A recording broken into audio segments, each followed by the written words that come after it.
come in. We are sharp 6 on time. Let's get started. First of Sure. all, thank you so much everyone for joining in. It's been really great to have you all come in during the coffee chat sessions. Uh, just to set the context about coffee chat, we've got our guest for the day. I've got Pranay, who is building Allo Health, and we'll talk more about it. But why, are we having somebody like Pranay today at Coffee Chat is something which is very, very important for us to know. The whole idea of building Coffee Chat, which I started doing last year in August, and every month we try and get a guest on Coffee Chat and have meaningful conversations. And the topics that we choose have been all through very, very interesting. And I think, people have also started liking the way we run Coffee Chat. These are honest conversations that I have, Pranay. I've had people from Google, SAP, Walmart, data science, e-commerce, D2C, business, customer experience, problems, social, sustainability, health, all of it, right? So I think Coffee Chat is finding its way, and I'm sure that the whole idea of having these conversations is that people, one, get aware about what's happening, and two, people learn they can possibly come out of their zone while listening to such meaningful conversation. Trony, and they just blew off in terms of how people are perceived and how they have fought and found a space. So without talking much further, Pranay, thank you so very much for accepting the invite and joining me today on Coffee Chat with FiveS. I really welcome you here, and I look forward to have, I think, amazing conversation. And I never thought that I would have a coffee chat on such a subject, which is a taboo, right? So I think that is something which is pretty exciting for me, and I'm looking forward to this conversation. Are you? Yeah. I think you are unmuted now. Yeah. Now I'm on. Thank you so much, Kapil. Thank you for having me here, and I'm looking forward to the time that we spent on this coffee chat. And I think one of the things that I want to do is take everyone along in one step at least, if possible, on normalizing conversations around sexual wellness and this taboo topic. And thank you again for having me here and giving me this opportunity. Awesome. So let's get started and hit the deck straight away. Pranay, I think I have followed your journey, from Ola, wherein you were building some phenomenal products, moved on to build OLA Foods as well. I had a good opportunity to go and even visit the Ola headquarters, and I was like blown away with the way the kind of space that you guys had built, and which is now still in evolving phase, I would say.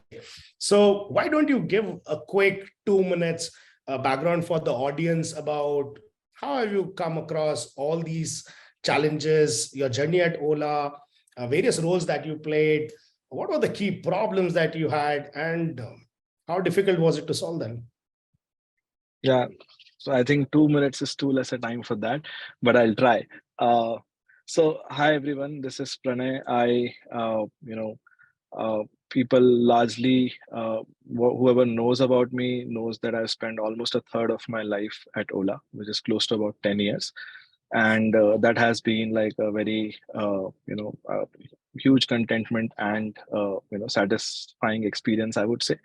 Prior to that, I did engineering, and then I did consulting for a bit, and I was one of the first persons to join Ola back in 2011-12, and that was a time when startups were not a thing. And one of the biggest challenge that I had was to convince my dad about me joining a taxi company. And I come from Varanasi, so my dad was always like, "Yahan pe bahut tourist aate hain, and you can possibly create a similar business here." And it took me almost 2.5, 3 years till the time we moved from Bombay to Bangalore. Ola started from Bombay, and he visited Bangalore once to see me. And then when he was in office, and he said, "This is the office in which you operate a taxi company." And I was like, "Yes, this is how we do it." And I then that was a point of inflection for him to understand what we are really building. And very soon, Ola then launched into more than 100 cities in around 2014. And then the rest is history. So I think my experience after college has largely been Ola, and Ola has been a roller coaster ride. I think all of us have used, liked, hated, uh, and again used the service. And I think I have had a great time. Spent almost 10 years over 5 or 6 different major roles. Started more as a generalist who was trying to figure out things on first principles basis, trying to build intuition around how this business works, and what parts of business something that we should focus on, and how do we kind of prioritize things. uh, so did operations for a good chunk of my tenure there, and then moved into multiple other roles, be it government relations or be it overall positioning. There was a global ride sharing ecosystem that was being built, and there was a lot of policy advocacy, because around 2015 is when government started recognizing that aggregators are different than taxi companies. That is when we also started, autos were picking up in a big way, and half of the cities had metered autos, half of the cities, most of the cities never had metered in their autos. Cities where meters hote the, wahan pe koi follow nahi karta tha. So it was a big mess. But we had millions of autos that we could have aggregated, and we finally did. uh, then I think the last phase of my journey was largely around when we acquired a company called Food Panda. Tried our hands on food delivery, and I was running the show, and we failed miserably. Uh, I think some of you might remember that during 2018 we were selling biryanis for 10 rupees and desserts for 1 rupee in a campaign, and very soon, in the like 3 to 4 months, we realized that we need to kind of pivot the business and go deeper into the verticalization aspect of it. And that is when Ola Foods, which was the last stint that I had at Ola, got formed, which was like an integrated cloud kitchen approach, which included delivery, making of food, kind of R&D around it, and so on and so forth. So yeah, I mean, just to summarize, this was like a good 10 years of my life, where I spent on multiple different things, worked with some of the most brilliant people in the minds in the country, and a very rewarding experience in all aspects, I would say. No, amazing. I'm like, I liked the sentence. Many of you would have liked, hated, and used, right? So that sums it up. But at the end of the day, obviously it solved a lot of problem, and obviously pivoting is the way to life. Is what I basically realized, being a part of the ecosystem very closely. So amazing, really, Yeah. really. So on that note, Kapil, I think my sense is almost 10 million people, or more than 10 million people every month, uh, at least 5 times in a month. I'm not saying every day, but at least 5 to 10 times in a month, think about Ola or Uber before they plan their day. So that's the breadth of the impact that ride sharing created in the country over the last 10 years. So I think obviously there's a lot more that can be done and is being done. But I think that has completely changed the entropy of the system, if I can say, right? Today, going from point A to point B, using technology, I would say, whether it is Ola or some other player, uh, is something that has become a part of our life, right? Earlier, it wasn't the case. So I think, yeah. No, absolutely. I think the impact is humongous, whether we like it or not. Obviously, there was a point of time wherein everybody became, too much dependent on the solutions. When I say solutions, is basically these are transport solutions, commute solutions, right? And it has continuously evolved, and I'm sure that there's a long way to go, but the scale is humongous, right? So great to know about this.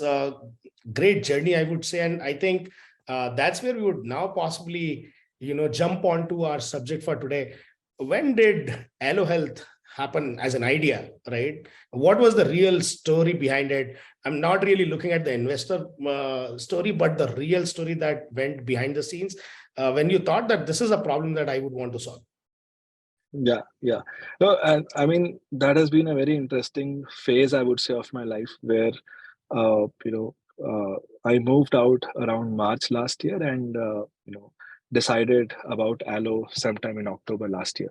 So those 5, 6, 7 months that I had, it was a very different phase. I think had a very open field to figure out what is next in my life. Also was the time when all of us were going through the second wave of COVID, and it was not a great experience for most of us.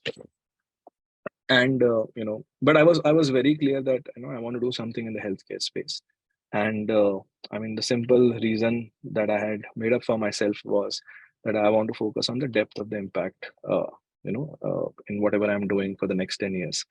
And I think healthcare and education are two sectors that I at least uh, understand broadly as a consumer, which can have that. I'm sure there are multiple more sectors and verticals who can have, but I think the two things that were kind of going on in my mind were education and healthcare. And but I wanted to see the impact in my lifetime, and hence it was a very easy choice for me to decide to do something in the healthcare space. Now, when I started exploring the healthcare space with a very clean slate approach, I realized uh, that I'm only talking to the supply side of the ecosystem. I was talking to doctors, I was talking to hospitals, I was going to clinics. It was very hard, and it was very counterintuitive for me to start from the supply and not from what the user wants, right? So when I started generally talking about, and health is a subject that people don't want to talk in general. You don't proactively talk about. As a country, we only react to our health when it is not in a great shape, right? And very recently it is changing and people are moving into continuous care, proactive care, annual diagnostics and health checkups. But by and large, it is not so the case, and the entire ecosystem is designed around that, right? So when I started talking to consumers, the problems uh, that a lot of us have or would acknowledge that people around us have, uh, we don't have a very strong infrastructure around that. I am sure at least 20% of the people who are on this call smoke. And if you ask them deep down whether they want to quit or not, there is a possibility that at least half of them or more than half of them would have thought about it once in their life. But who do you go to if you want to, really get onto it, right? I mean, I couldn't find like a great credible solution around smoking cessation, right? Similarly, for mental wellness, now over the last 4 or 5 years, it is growing at a great pace, which is a great thing. But the acceptance around need for an intervention is still very low. I mean, there's a clear demarcation with Gen Zs. It is not so the case. They're very open about it. But for millennials and beyond, there's a lot of inertia to go to a therapist or even consider going to a therapist or talk to a psychiatrist or anyone who can or acknowledge that there is an issue. So if I say, Kapil, I have done some psychoanalysis and I think that you have 20% anxiety, uh, in all likelihood, maybe not you, but most of the people would say that, yaar, mera sab theek chal raha hai. I think I don't need any intervention. So unless it starts impacting your sleep, it starts impacting your diet, its health, uh, unless you have like physical manifestations of it, people usually don't act, right? Which is a big problem that a lot of people are trying to solve. Similarly, if you look at the sexual wellness space, right now, this is so stigmatized that we don't even have a credible report of the disease or disorder load in the country. I had to triangulate what is the scene in the West, what is the scene in Australia, what is the scene in UK, and then figure out what could possibly be the estimated number of people who are suffering from some of the other form of sexual disorders in our country. And that number just blew my mind away. I mean, to the best of my understanding, there are at least 15 crore of us who are dealing with some of the other form of insecurity around sexual disorders, sexual wellness, and related, and are in need of an intervention which can solve their problem, right? But if you look at solutions that are available, uh, बहुत खराब हालत है, right? I mean, it's very bad, right? I mean, as a country, we have 60,000 Gupta Rog clinics, and I'm sure all of us all of us would know what a Gupta Rog clinic is. Uh, you know, when you travel in a train, when you were going to your school, if you come from, regardless of whether you are from tier one, tier two, tier three, or tier four, like Mm. even in a village in the hinterlands of the country, even in a small village with a population of 1,000 people, there will be one person who will claim that they can solve your Gupta Rog, right? And they exist because people go to them, right? I mean, it's been 7 8 decades of independence, they still exist, and it's a very unique thing to India, Mm. right? So that's the supply side of the opportunity or the problem, right? And unfortunately, most of us would agree that it is not a clinically proven, science backed solution, right? But you don't know where else to go, right? Uh, so yeah, I think that was a huge gap. I've been to a couple of Gupta Road clinics during my market research, and the waiting room experience, right? I mean, all of us have visited doctors in their clinics, and you have to wait outside for your turn, right? The equivalent experience of that in a Gupta Road clinic. Just imagine how it is. I mean, एक पर्दा लगा होता है और उसके पीछे एक bench होती है, वहां पे एक लैपटॉप होता है, एक आदमी बैठा होता है. You can hear the conversation that is happening on the other side, and you know that you are going to be the next person. And at Mm. least at least 5 to 7 crore people go there every year across these 60 70,000 clinics, right? So there is a lot that can be done while we are in 2022. So I think was that experience for me made it very very clear that this is a problem that definitely needs at least a 20x better solution. And then kind of we started going deeper into it, and we can keep talking about it, but I'll just kind of pause it. Yeah. Oh, okay. I think this is phenomenal. I'm like looking at the numbers that you spoke about. One thing that I completely agree with you is the fact that health is reactive. We only respond, right? And Yeah. particularly when it is about wellness, when it is about accepting that there could be a problem, the default answer is denial. Actually, right? That I don't think that this would be a problem with me. I don't accept that this is a problem, or there could be a problem either, right? So I think that is a big barrier.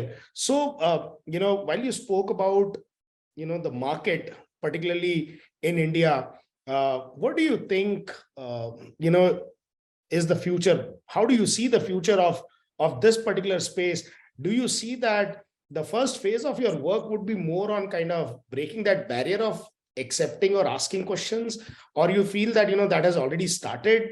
And where are we right now, and where do you see 2 to 3 years down the line? How would the psyche of maybe millennials and other people in India would evolve? Yeah, no, that's a very interesting and an important question to be addressed, Kapil. So the way, and my understanding is also evolving. One good and bad thing about our business and the domain is that there aren't any benchmarks, right? So you have to kind of discover everything, which is good in many ways, but also there are times when it becomes a bit of a challenge. So what I have and what we as a team have figured out so far is, there are layers to it, right? This 150 million people, which is by the way twice the number of people who are diagnosed with diabetes in India, they have layers, right? I mean, and as an individual, if you feel that you have some issues, you have to first convince yourself that there is an issue. There has to be an acceptance phase, and then there has to be an exploration phase where you will probably go out, Google about it. You're not going to talk about it to your friends or family, or even to your partner in most of the cases. And then let that happen a couple of times, to for you to kind of make up your mind that you need an intervention. And then you start kind of experimenting around it. You will go on Amazon, buy OTC, you will try Ayurveda products and other natural ways of healing it. You'll go on YouTube and search for videos which can tell you about why it happens and how you can fix it. and probably go to a pharmacy as well, try to explain them when no one is around what the issue is and ask for a solution, or go to a go through clinics. Also, go and try platforms which can enable discovery of doctors, which is Practo, M-Fine, and others, and get into this loop of continuing to build insecurity, because what you're looking for is a solution, right? What you don't know is the solution kahan milega, Mm. right? And then sexual wellness is a precursor to fertility in most of the cases. Mhm. So we say that women in general have a biological clock, and there are certain phases of your life where you have to deal with certain things, and same is the, I think, the most the most of the biggest cohort of users who are very, if I can use the word, desperate about their solution, is people who are trying to conceive, right? And unfortunately, in India, how it happens, you start with a gynecologist, get all your tests done, so you might have a your reproductive and fertility aspect could be fine, but your sexual wellness aspect is probably needs intervention, right?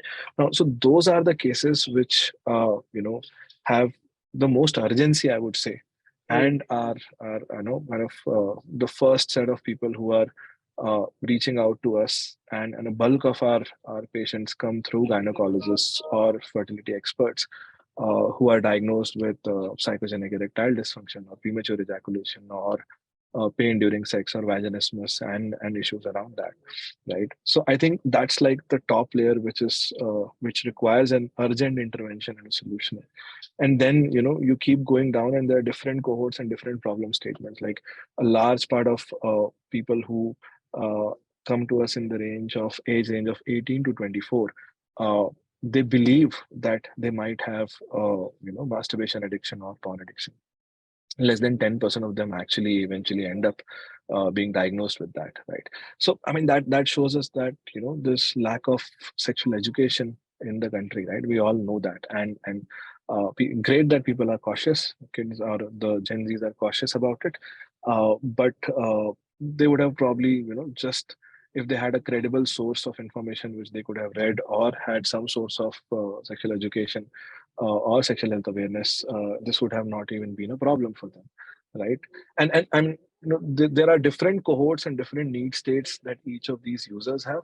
I think where we are right now as a country is, these are the two cohorts uh, which are very open about it and need solutioning, and don't care a lot about the stigma because they have a larger problem to deal with at hand. And then comes the bulk of the problems where average age between 24 to 34 or up to 40, where people are dealing with relationship issues induced because of lack of satisfaction on either side or on both sides on their sexual history and aspects of it, and decrease in desire, pain during sex. So these are all very common problems that people deal with and need interventions and solutions around.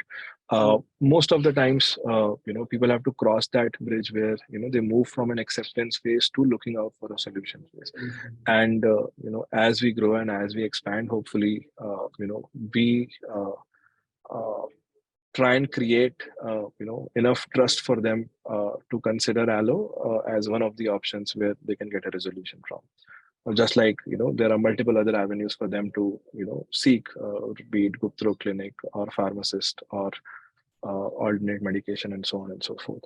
So I think over the next few years, my sense and our sense is what's going to happen is a lot of this stigma, a lot of this will get destigmatized. Uh, Social media is going to play a big role in that.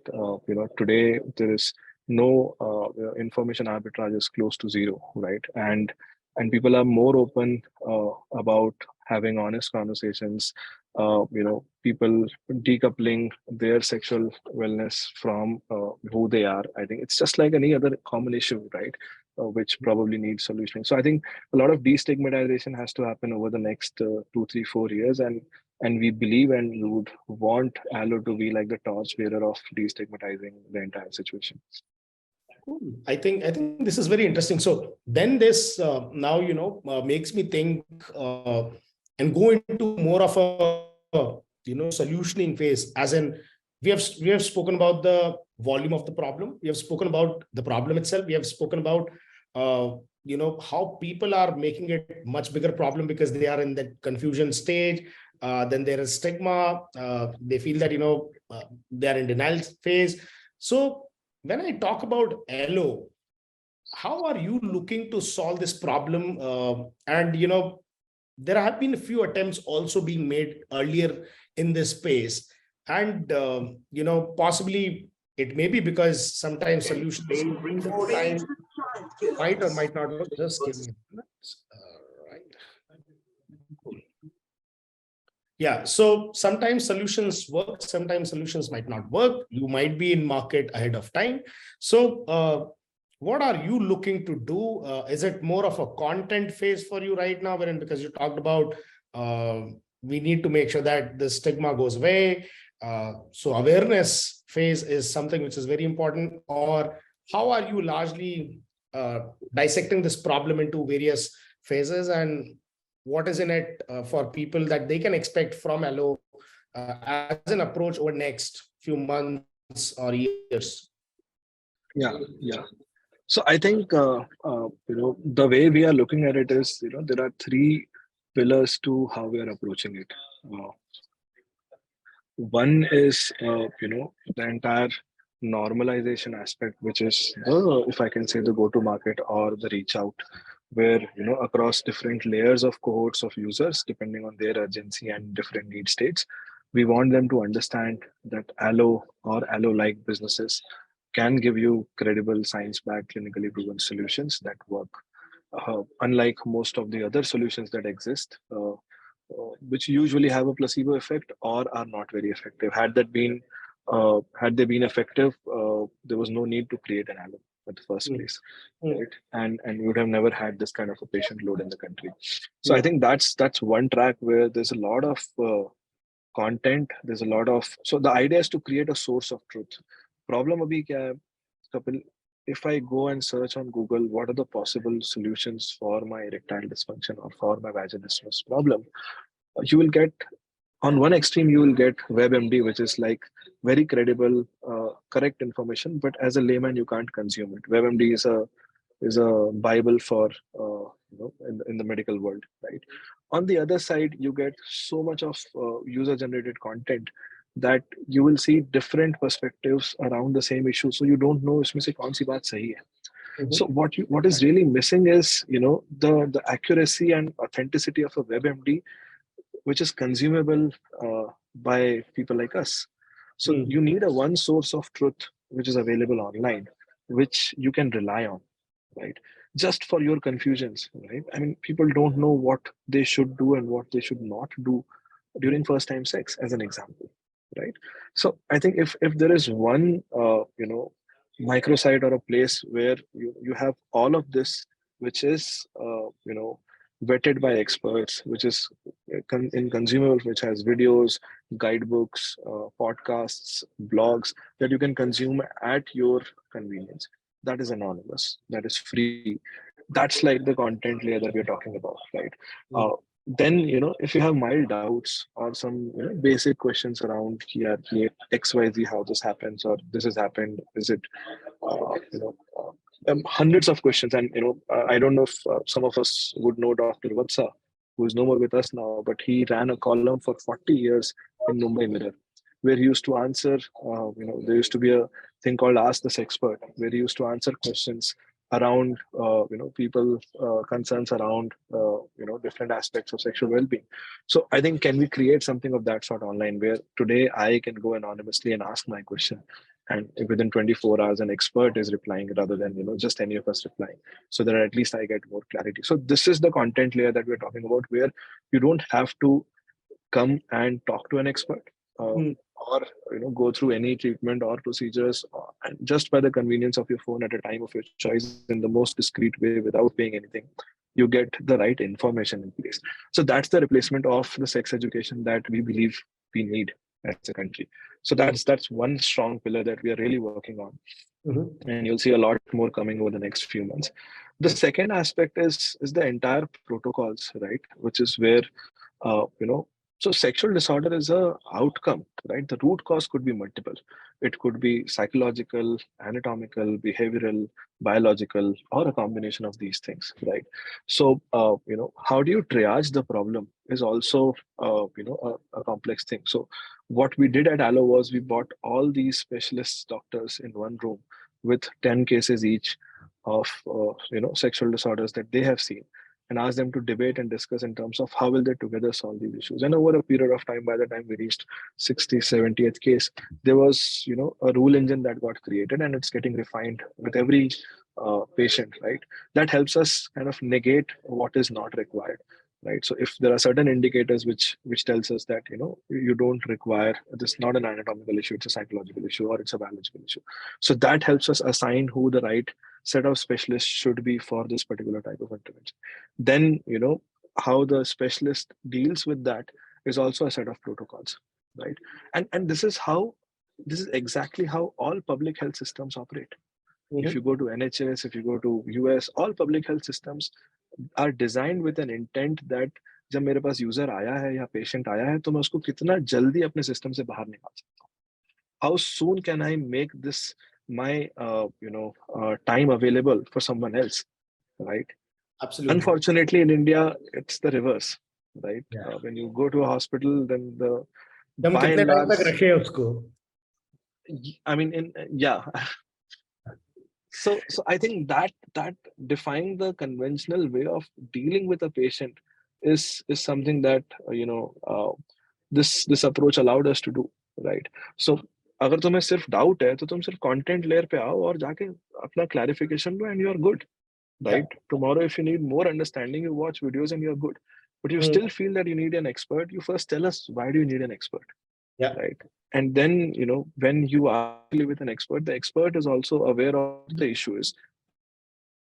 You make the entire process, the bulk of our time goes in terms of making this entire thing personalized yet scalable, right? And then we have more of a finishing school for doctors, because they need to get all aspects of special, not in detail because they come with one specialty, but how does all these specialty collaborate to create the outcome that we want is something that a decision support system is kind of enabling doctors for. So that's the second big layer where how do we kind of design the treatment. So for a particular patient, two doctors on Allo will not suggest two different patients.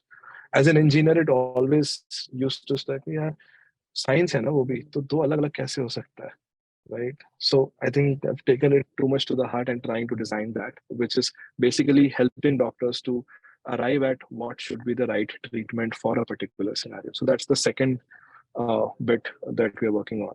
And the third bit is basically how do we make this entire thing scalable, right? Because in India, doctors who are qualified for sexual medicine are less than 500-600, right? And we need at least 15,000 doctors to actually solve this problem in a sustainable way. So, but that is not going to happen in the next 5 years, right? We cannot do that alone, and I don't think any one of us can do that. So you need technology and sciences to come together to create this experience where you get out of the system as soon as you can, so that the system that is designed to maximize throughput of the patient load that it comes with, right? So these are like the three different aspects that we are working on right now. And the entire idea is to make this as scalable as possible, yet not lose the essence of personalization, because every story is different. Every issue is unique. It will fall largely into a particular cohort, but the doctor needs to understand, empathize, and then recommend a solution which is best for the patient, right? I think I just picked up the last bit that you spoke about, and this can be a recency bias as well, that we only have 500 or 600 doctors across the country, wherein the need is of 15,000. That's a huge gap, and that is also possibly because people have not been open about it. But I think I really like about the three pillars that you spoke about. One of the most important thing is obviously content, because people go and, as you rightly mentioned, go and search, do a lot of exploration in terms of where would I get the right set of information. And if they are able to get one such space, and I remember of my coffee chat that I was having with Anubhav from Tata 1MG, and he said that Tata 1MG is world's largest repository of content on medical or medicines for that matter. So so that people can come and trust some source. So I think in this space, it makes a lot of sense to have that content strategy, because then it also maybe widens your top of the funnel, wherein somebody is coming anonymously, knowing that there is a place where we could get help, and deciding whether to go or not is the next step. But then obviously I think it is very important to know what kind of problem you have, or sometimes you might feel that you have a problem but it is not a problem, right? And it is good to get clarified on that sooner than later, because then you are continuously thinking, and then it might lead to anxiety as another problem statement, right? So I think this is very useful. And I believe I did check Allo Health's system and the kind of phase-wise questions that you guys ask, so that then how do you want to categorize the patient or the person who's coming to you to be directed to what kind of advice or consultation. That makes perfect sense. And I think that is the way people would want it to be, because I'm not sure how they behave, and I would want to know from you, from your experience thus far, because I believe that you have been running pilots, you've been in market, you've been kind of already open to customers right now. What is your experience? Do people prefer to talk, chat anonymously, or you feel that they are really serious about getting that advice, and they have admitted that they need help? What stage you think your customer base has come? Yeah, no, that's the so till date we get surprised from the insights that we get, and I'll share some of them. Right, so we have seen our assessment form. Right, on an average, a user answers about 25 questions. Now, anyone on this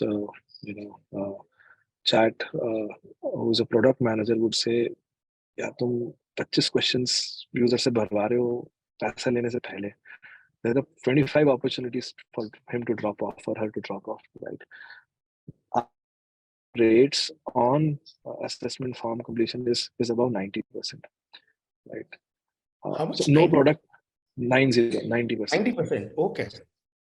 Right. Our repeat rates are very, very high. But then we realized that we don't want people to repeat. We want people to get solutions to their problems. So 1 month repeat is very high, but we would ideally want that within 2.5 months they should be out of the system. Right. So I mean, between 12 to 3 a.m. we get maximum traffic. Right. That's the time when people realize, and it's a momentum, right? Ki, yaar, you need that inertia to cross that bridge, that I need a intervention or a help, and then kind of reach out. Right. People are very, very skeptical about sharing their phone numbers, because they don't want anyone to know. So discreetness is something that we put a lot of focus on. Right. I mean, our CTO is probably he was the head of security and CTO of a US based healthcare SaaS company. Right. And there you keep passing indemnity to the last person who is kind of making it. Right. So I think it's very important for us to ensure that the systems are stable. There is a lot of data security that is in place, because we're dealing with a very, very sensitive topic. Right. So, but once they believe and once they trust that we use WhatsApp as the primary means of communication, because that's the safest space that you feel is on your phone. People don't want notifications from us. We don't call our users. So there are so many things that we do differently, yet it works, because all people care about is मेरी problem solve करते यार. Can you solve my problem is the only question. That's the only need state that they have, and the only product that we sell is a better version of you by the end of 1, 2, or 3 months in like 90-95% of the cases. Mm. So I think that has been like my biggest learning in terms of, truly understanding what is the need state of the user, and creating solutions around that, just, kind of defies all your, wisdom and understanding that you have built, and build solutions which are truly customer centric. No, I think this is really interesting, and I'm like, I would now want to, because you spoke about customer centric aspect. Uh, been into customer experience space for quite a while, having run business operations for a little over 13 years now. Uh, I'm very curious to know and understand, particularly when it comes to a domain like yours.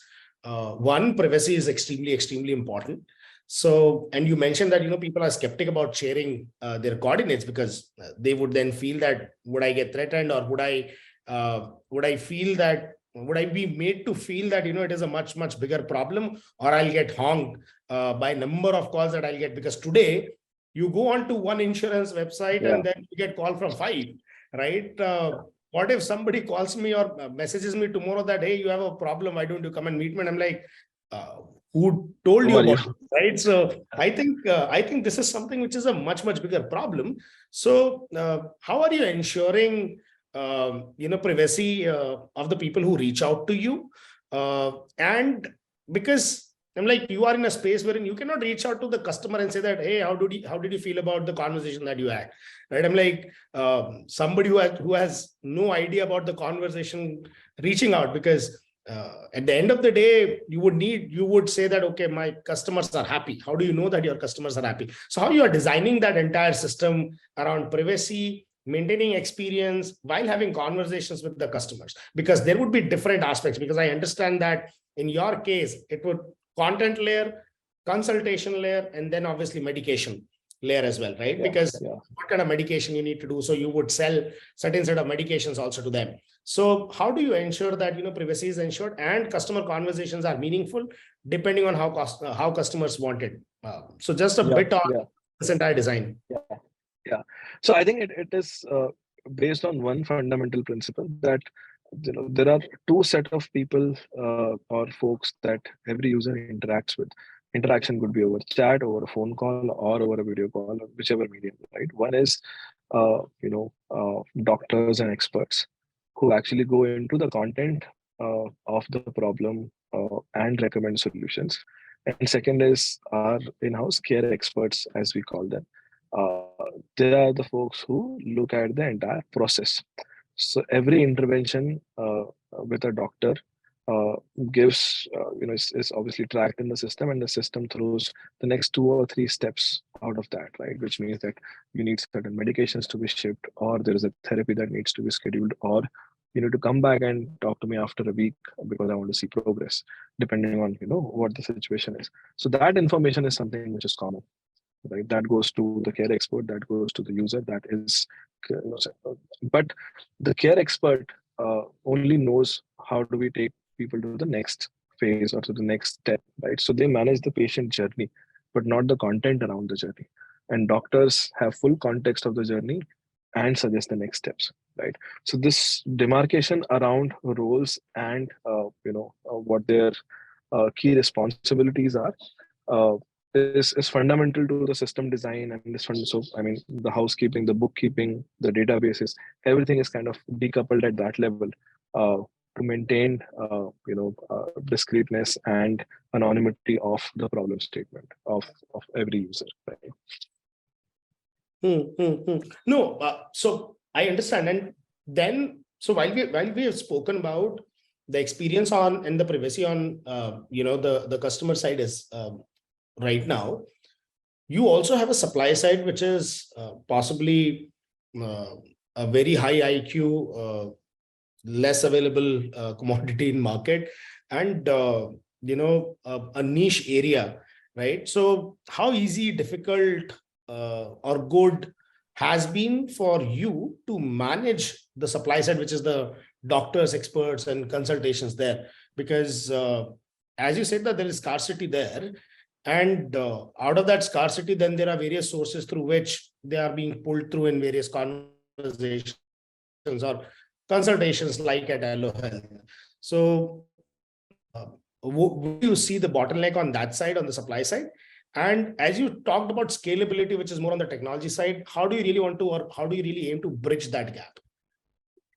Yeah, no, I think that's one of the pillars that I said, right, which is how do we build the scalability around it, right? And a big part of that is how do we get more experts, health experts, which is doctors and psychologists, primarily aligned with the Allo's vision and the way of working, and kind of get them onboarded.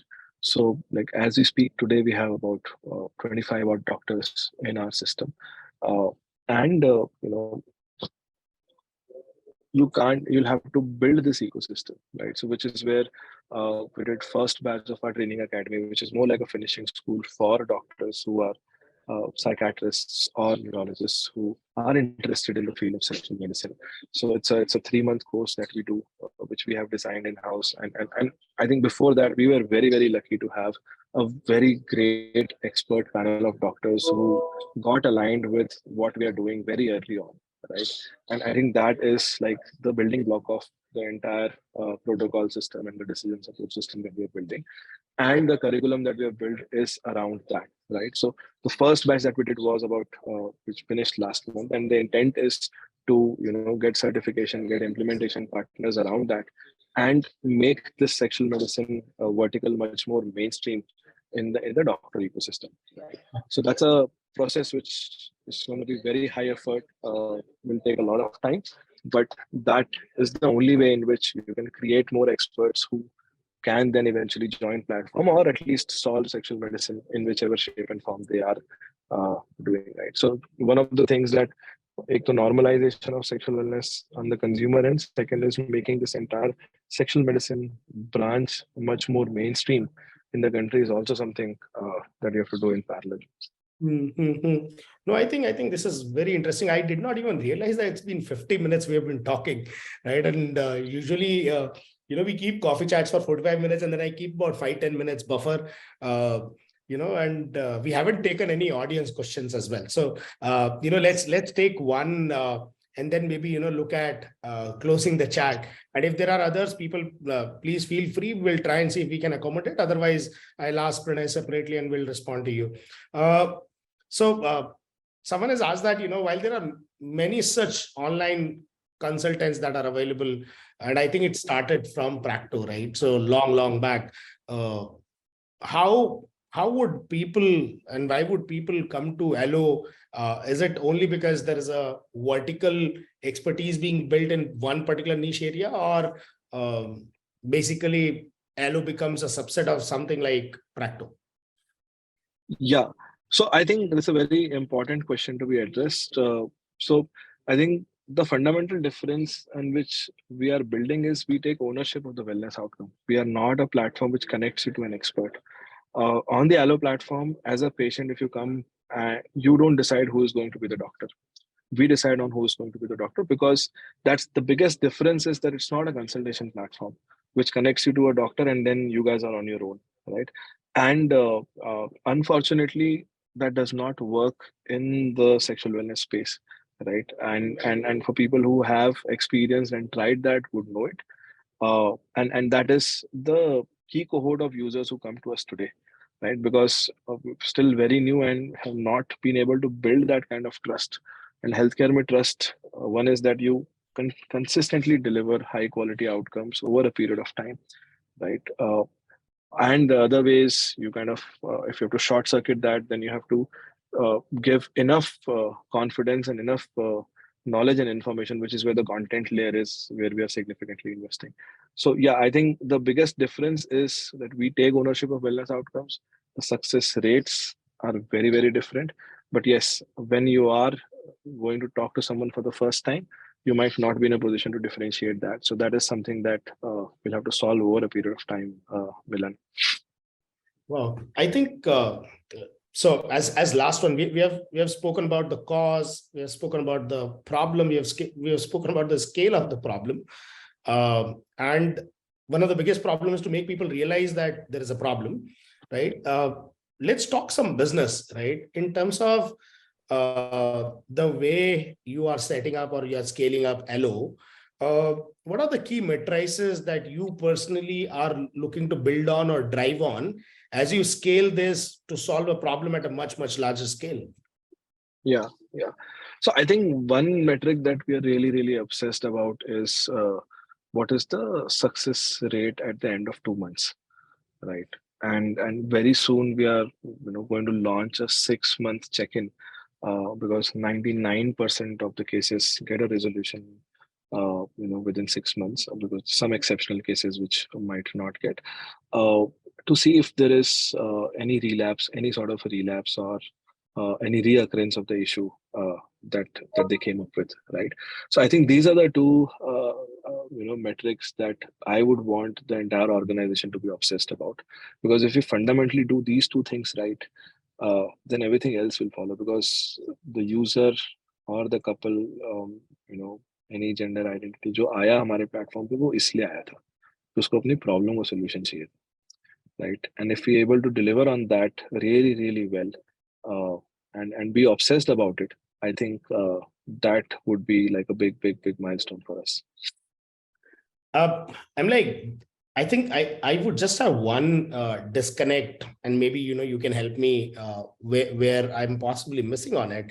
Is in any other business, the way to scale is and a larger contribution comes from referral. Now Yeah. here, people don't even talk about the problem.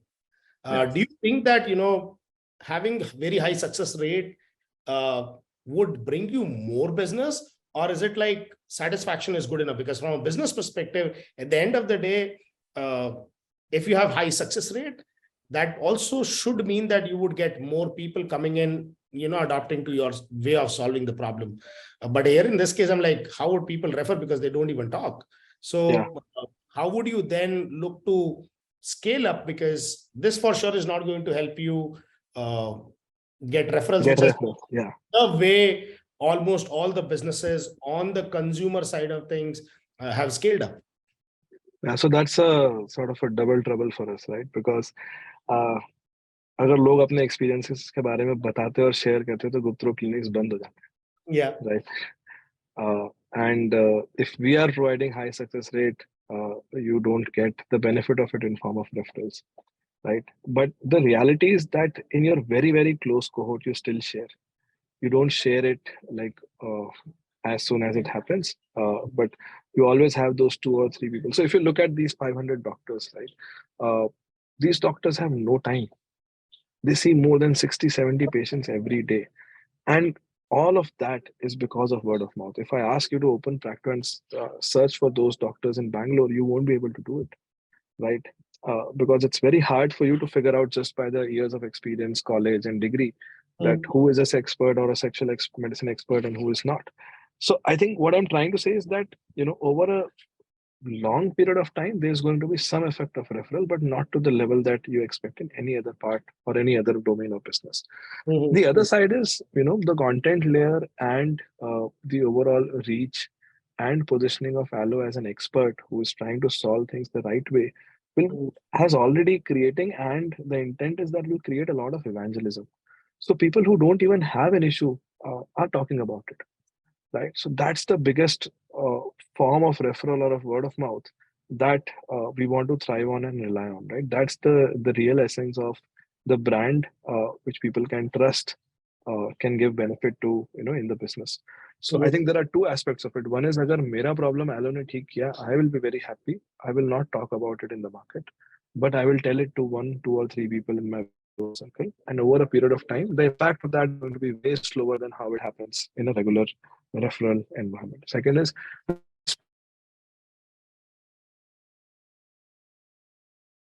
treat.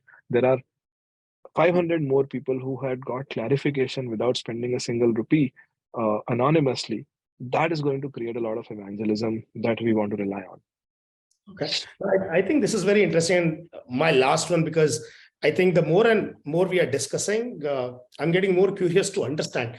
Allo Health, say in about next 2 to 3 years, would be a tech business or a virtual clinic business? We are a clinic. You are a clinic. We are a clinic, very clear from day one. We are a healthcare company. We are not a marketplace. We are not a product selling platform. Mhm. We are a clinic which leverages technology to the highest level to curate better experiences for all stakeholders. That's how so technology is a role of an enabler. So And yeah.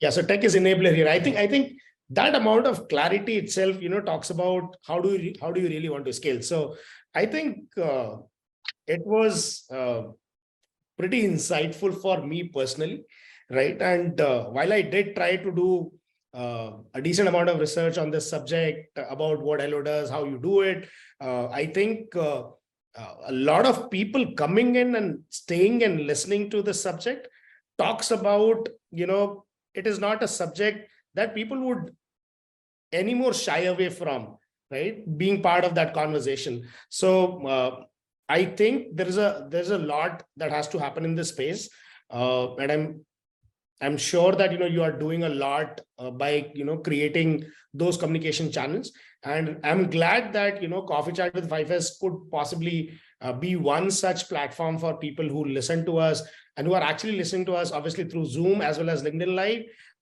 and it goes distance, and people resort to scientific way of solving problems, even in intimacy or sexual wellness space. So thank you so much, Pranay, for sharing everything that you did. And I'm sure that, this would help people a lot.